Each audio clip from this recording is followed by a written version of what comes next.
Hey, what is up, guys? It is Harrison Barron, the Millennial Entrepreneur, and today I want to talk to you guys about scalability. Before we begin, I promise you every business is scalable. To what degree, it is unknown. However, full disclaimer, not every business is scalable. So keep listening to figure out if you've built a business that is scalable, and if you haven't, how to fix that problem. So a lot of times businesses come to me and say, hey Harrison, I have a problem with scalability. I don't really know what the issue is, and either my marketing's going really well and the business is growing, but I can't seem to capture a new business or keep it coming in. What do I need to do? It's a very common question, weirdly enough, and I'm going to tell you exactly how to solve it. So if you have a scalability problem, you have to look at everything from a top-down approach, right? You have to come from the top and see where the errors and flaws are. Everything rolls downhill in the business world. So it starts with the CEO, and then it works its way down to upper management, middle management, maybe even lower management, and then ultimately the end employee. It doesn't matter what business it is, that's really how it goes. For example, if something's going wrong in Amazon, the person accountable for it is Jeff Bezos. Now, he pays people to help figure out all his problems, but he ultimately is the one that's accountable and has to figure everything out. Because of this, there's so many things that can go wrong or so many things that can be changed in your business that can make it scalable, or at least easier to grow over time. Now, I totally understand that everybody watching this video is not going to be looking to scale their business, and that's fine. I don't think it's necessarily possible for every business to scale or every business owner to scale. There's plenty of restrictions. Time, energy, and money are just a couple of them. So with that being said, we have to look at the most basic, most absolute basic part of what causes scalability issues. First, it's absolutely going to be your processes that you've developed.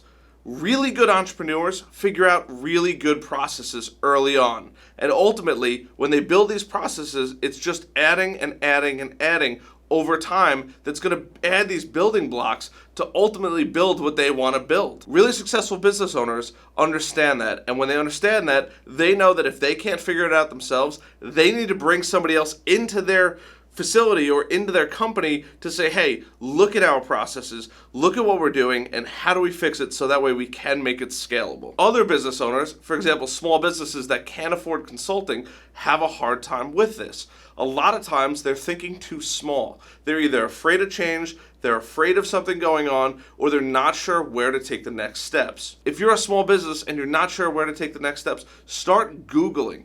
And I know that's kind of weird because I'm telling you to go somewhere else right now, but if you're a small business owner and you're really not sure on how to scale, start Googling what other small business owners in your industry are doing to scale. It's the easiest, I promise you, it's the absolute easiest way to start figuring out if your business is scalable. For example, if you're a chocolatier and you're looking to scale your business, a simple way to grow your business is start selling online. Start being able to make your company and your business more accessible to people outside of your geographic location. If your chocolate or your pastries or whatever it is are really that good, they're going to be purchased all throughout the country.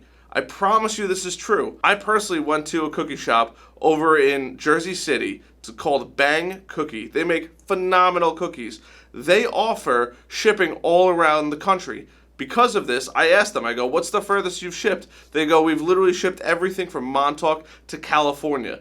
They cover the entire country. They figured out how to make a scalable business in literally a 2,000 square foot or smaller kitchen, and it's incredibly impressive. So number 3 is figure out alternate ways to get your product or service out there. Far too often I see companies that say, I can't scale, or I can't sell online, or I have a product that I can't just take on all this volume. For example, my business is a perfect example of this. I can do business with just about everybody. However, not everybody's either going to be a good fit for me, or there might be too many projects or too big of projects I can't get done, and that's totally fine. So what am I doing to make my business more scalable? I'm building an online course right now, and this is not a shameless plug, but I'm building an online course right now to be able to distribute amongst either my followers or anything like that who want to be able to take a deeper look inside of what I do and how I help companies, and essentially teaching people how to do that, how to make sales online, all that kind of stuff. So you're probably wondering, why am I doing this? It's all about scalability. I understand that not everybody is going to be able to buy from me, but I want to make products and services that are more accessible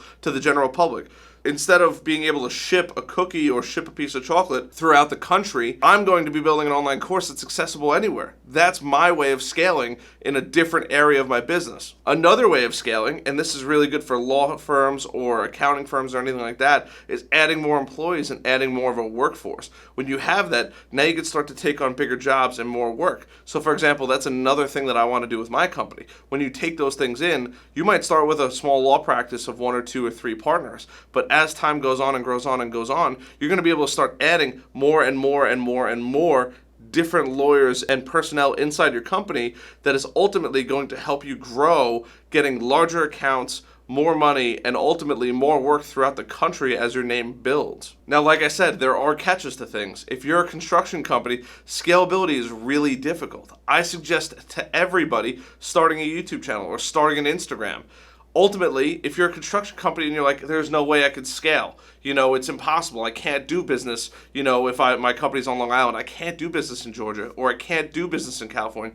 It's impossible. Not really. There's other ways to make your business scalable. It might not be that you're going to build houses over there, and that's totally fine. You could sell things like door hinges, door knobs. You can start to go find these products and develop these products in other parts of the world. For example, China or maybe Japan have really high quality stuff made and designed by you that work really well, and then being able to sell that online. I know somebody that's done this. I know somebody that has a construction company, really successful. They wanted to scale their business. They knew that they couldn't scale it on Long Island where they're located, so they started doing this. They started making cabinetry stuff, little knobs or little hinges that has become wildly successful, and it's turned into a 7-figure company on its own because of just the marketing they've done and how they've built it, and ultimately scaled to grow that side of it, so that way they get both the construction side and the retail side online. And ultimately, number 4, if you're curious to know about scalability and you don't really know, I tell everybody also, other than a YouTube video,